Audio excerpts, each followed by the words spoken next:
welcome to Inside Iraq. I'm Jassem Azzaoui. The looting of the Iraqi museum in 2003 traumatized the nation and sent millions of Iraqis into deep despair. Watching broken, priceless artifacts strewn on the floor of the museum, many Iraqis felt that the soul of the country has been smothered. It will be many years, conceivably never, when all stolen pieces are recovered. And no one should minimize the loss of the experts of Iraq's ancient civilization who had to flee the country for fear of assassination. So whose responsibility is it to ensure the safe return of Iraq's stolen treasures? Iraq's National Museum has reopened nearly 6 years after it was looted and vandalized in the aftermath of the 2003 US-led invasion. The reopening came against the advice of Iraq's own Culture Ministry, which warned of inadequate security. But Prime Minister Nouri al-Maliki pushed for a part of the museum to open for viewing.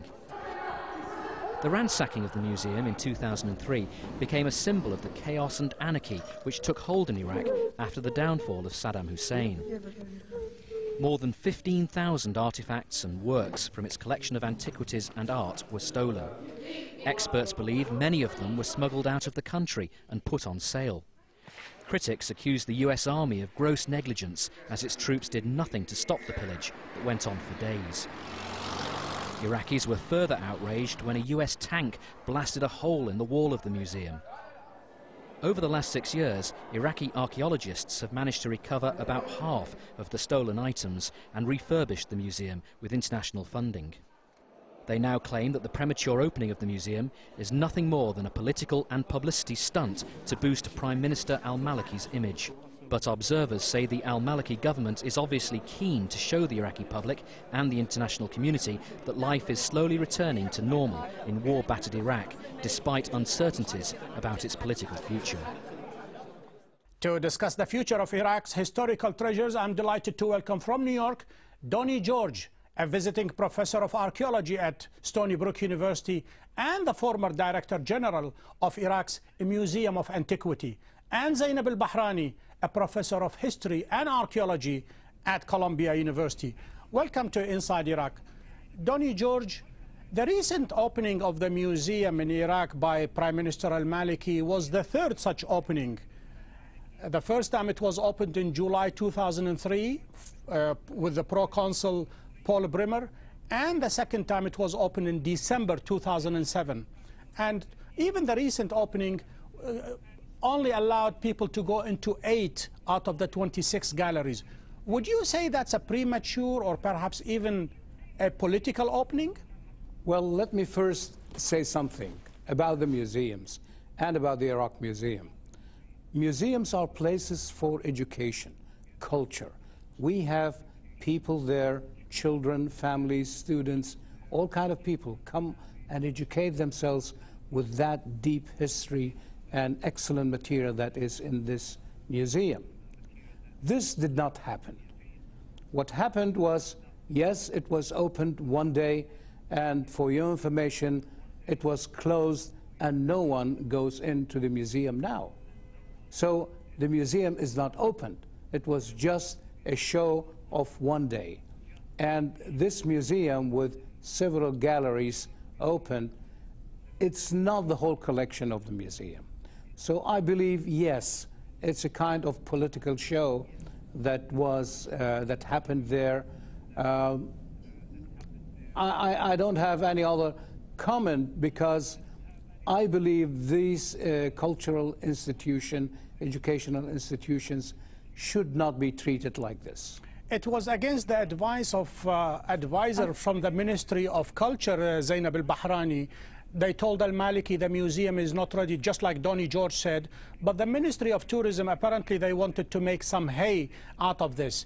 Do you think this squabbling serves the Iraqi museum and even the Iraqis? I don't think that the squabbling serves the Iraqi museum or the Iraqis or our cultural heritage at all.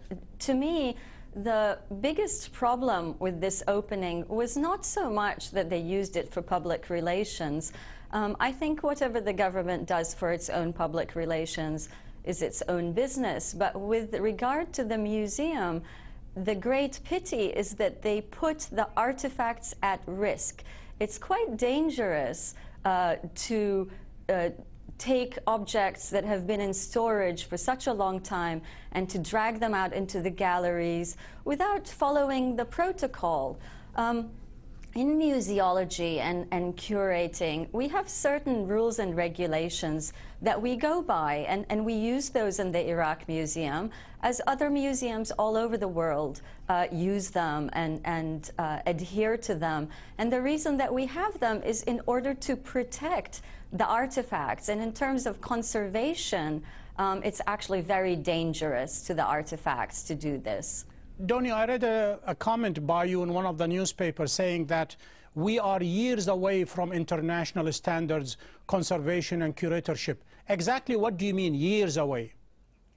Well, to tell you the truth, 30 years of ruling during Saddam's period, over 10 years of sanctions, had cut off the Iraqi archaeologists and Iraqi people who work in the museum from outer world. A lot has been changed. A lot has been changed in methods of displaying material on conservation material. So this is how, when I was in office there, and even now, we push so much to train the Iraqi archaeologists who are in the museum or in other parts of the State Board of Antiquities to try to bring them to the international standards that are now all over the world, because they are the ones who will deal with those antiquities in the museum. They should be in those international standards so that no harm will be done. You see, one very simple thing, we used to just touch the material with our own bare hands. This is not happening now in any museum in the world. You have to have special kind of gloves to handle any piece of antiquity. So this is very, very simple thing. We did not know in Iraq. So it is a very important issue that we should train the Iraqis how to deal. They know they are so eager, but there are some very important scientific methods to deal with these antiquities, because they are treasures from thousands of years in our hands. We have to take care of them the best way. Zainab al-Bahrani, Donnie George is lamenting the fate of these priceless artifacts simply because people are touching them. Why don't you tell us about your experience in Babel in dealing with American forces there? Exactly what happened? Well, the Americans decided to take Babylon, one of our most important archaeological sites, one of the most important archaeological sites in the entire world, and they turned it into a military base that housed thousands of troops. They built a helicopter pad by bulldozing the archaeological layers and paving them over, compressing the earth. Helicopters were flying in and out between the palace of Nebuchadnezzar and the theater of Alexander the Great. So really completely destroying so much of the archaeological layers of ancient Babel. So this was really a disaster. And we had a terrible time arguing with them and trying to get them to close the site and remove the military base from the site. So in my opinion, this is really quite active destruction. It's not accidental. This is quite active destruction of our cultural heritage on the part of the U.S. military, the U.S. and the coalition military.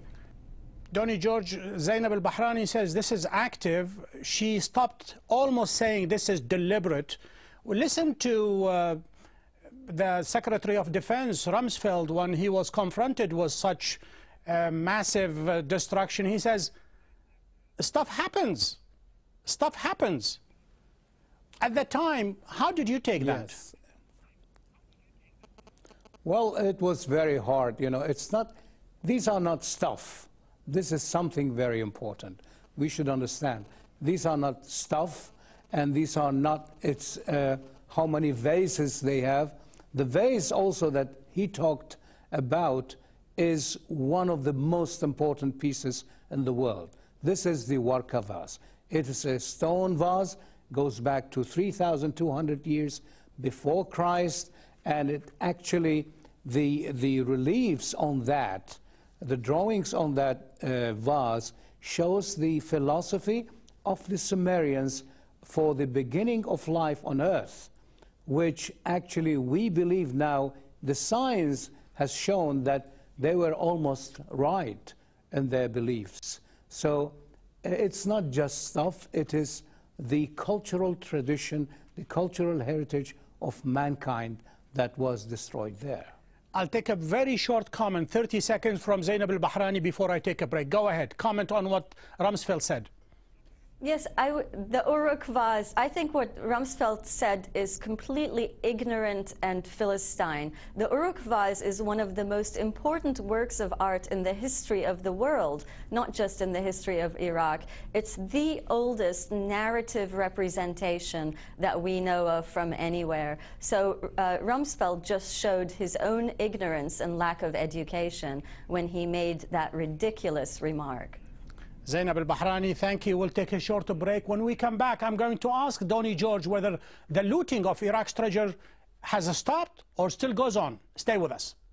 It was a rugged wave and strong black wind that passed over Iraq, and one of the results was the destruction that hit this cultural icon. We have stopped this black wind, and we have resumed the process of reconstruction. Nouri al-Maliki, Iraqi Prime Minister.